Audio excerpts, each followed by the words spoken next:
اعوذ بالله من الشیطان الرجیم بسم الله الرحمن الرحیم. ډیر قدرمن اغا صاحب او سیکرټري صاحب وی مو دسترخوان جمله راکین السلام علیکم چې ته سماجیو په لهي ای کامیاب ادارو ذکر کیږي علي ته خو مخ دسترخوان ما خستای شي او دای مو یو عدلی فحشاد سار چې ته مو دسترخوان ما او زه خو څه چې ته ناستم کله ادارونه ما وخستی شي ما ټولو نوال دسترخوان ذهن کې ارڅي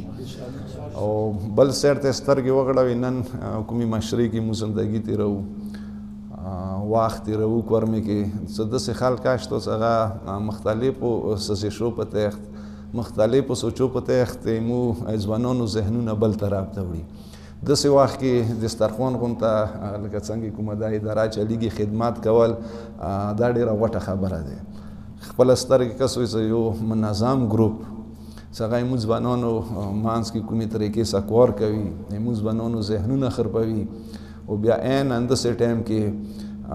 خدمات چې غیر غربا او پکارو خدمات سام خو د کوم ځوانان دلته کار کوي هغوی ذهنونه جوړیږي او دا ډېره غوټه خبره ده معاشرې دپاره یقینا دسترخوان خدمتونه مخکې هم لیدلي وو بیا د 2 کالو کې مو په خپلو سترګو ولیده خو زه به داسې وایم چې دا دوی خلوص واجه دی چې دا اداره دې ته ورسېده خلوص نه بغیر ټیک دی ادارې به چلیږي خو ما خیال چې به کال 2-5 کاله به چلیږي کله کوم شي کې خلوص وي انشاءالله هغه به تر اخره پورې انشاءالله چلیږي به او دا دسترخوان مو یو امیدان دا دی چې انشاءالله بغیر څه سیاست نه بغیر څه تفرقې نه د کومې طریقې څخه دوی دا اداره روانه کړې ده او مو الله پاک نه دا سوال کوو چې پروردګار دوی ته د مزید دغه ادارې ته فروغ نصیب کړي او مو څوره خدمات مونه کیږي مو خو داسې خاص ایسا دسترخوان مرګلو کې نه دی چولی خو البته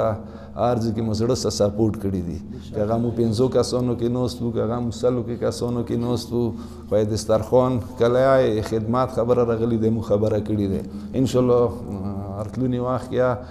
څوره مو ته ممکنه وي انشاءالله دسترخوان او داسې ځوانانو سره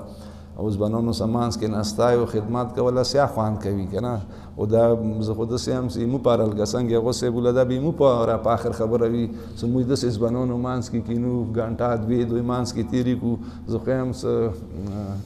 ورځې هفتې ټولو نه قیمتي ټایم هغه همدا وي چې ځوانانو وخت کې تېروي ډېره مهرباني شکریه